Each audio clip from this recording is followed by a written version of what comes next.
Welcome back to the Creator Era podcast.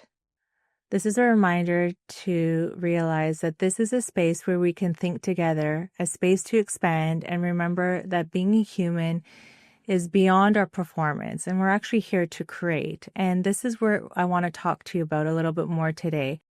It's about creating a renaissance, and a renaissance entails coming into a deeper essence of who we are, to trust ourselves and the innate intuition and the pokes of inspirations that we have, because that is your destiny coming through. Over the last little while, through my creative work and my projects and countless conversations, I've noticed something quietly arising everywhere. There is a deep hunger for real connection.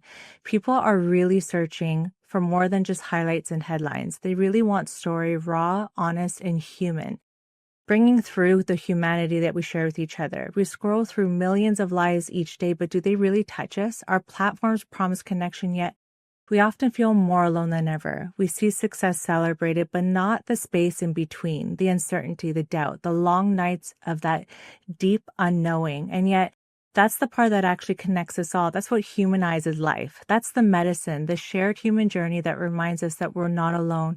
And in fact, we're all sharing this human narrative and shared stories. Just our paths are quite different. And that's what makes us unique.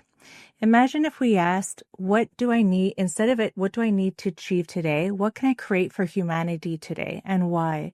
What if every decision began with a question greater than self? That small shift in a mindset can change everything, because creation is not about producing more. It's about becoming more aware of your creator essence and what you will do in giving back as a creator. And I want to remind us that change doesn't require massive gestures. It happens in the small step, what we call micro movements, the small intentional choices that move energy forward, listening instead of reacting, pausing before judging, offering kindness instead of critique and judgment, knowing that we're all only human. Over time, these micro movements and intentional decisions become micro miracles. They are the subtle alignments, the synchronicities, the right person at the right time with the right message that appears for you, specifically for your narrative. Life is always responding to awareness. But we have to be still enough to notice and aware enough to recognize and witness what is happening. That's why I believe we need a new kind of education, one that teaches us how to understand life and not just navigate, a system that values emotional intelligence, presence, and integrity much more than achievement, because this renaissance of humanity won't come from the new technology alone. It will come from a deeper awareness of ourselves and how to utilize everything with intention. When we re-educate self, we begin to see that every challenge and every part of our journey is evolution in motion. We stop resisting the journey and start learning from it, because we are understanding. And when we understand, we stop resisting. History shows that transformation has always begun with a step and an act of courage. Movements don't start with millions of people. They start with one single brave person, courageous enough to live in his truth or her truth, someone who stands in the light when it's easier to hide, someone who speaks when silence is safer. And that light is another person's courage that we find our own, and we can live from that. Eleanor Roosevelt once said, "Do what you feel in your heart to be right, for you'll be criticized anyway." That's the kind of bravery this era needs right now. Not loud defiance, but the quiet integrity, the courage to follow what feels right, even when it is scary. Because every act of courage gives somebody else permission to be brave enough to show up to their own narrative. That's how evolution really works. One human being choosing awareness, and in doing so, they light the path for another. That path, that light becomes medicine for another. And as Roosevelt also reminds us, it is better to light one candle than curse the darkness.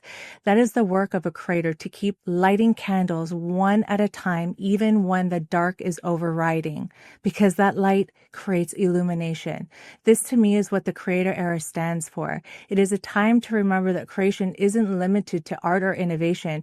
It is the way that we live in every day. We're each creators of culture, of connection, of energy that shapes our shared future, because we live together here in this world, in this narrative. Creation happens when we live with coherency, when our thoughts, emotions, and actions align to what is true. It is in that alignment that divine ideas reach us, through passion, through challenge, through compassion, and definitely through wonder.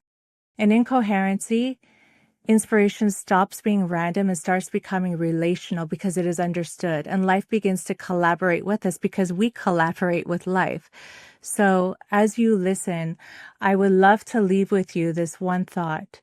You don't have to fix the whole world in one moment. You just have to live in one moment of truth, and that will pervade as a wide ripple effect. Speak something kind, act from awareness, stand in your truth, act from love, because those small coherent actions are what shifts the story of humanity. They are the quiet revolutions that ripple outward, unseen but unstoppable. So again, I really truly welcome each and one of us to our creator era as a collective humanity, a time to slow down, to pause, to re-educate what it means to be human, to remind each other of our humanity, and to awaken a renaissance, a revolution. Our world, our humanity needs it. Our future needs it. One step and one act of kindness and love at a time. Remember, you are a creator of your tomorrow. We are writing this script in every moment of life. What story are you choosing to write?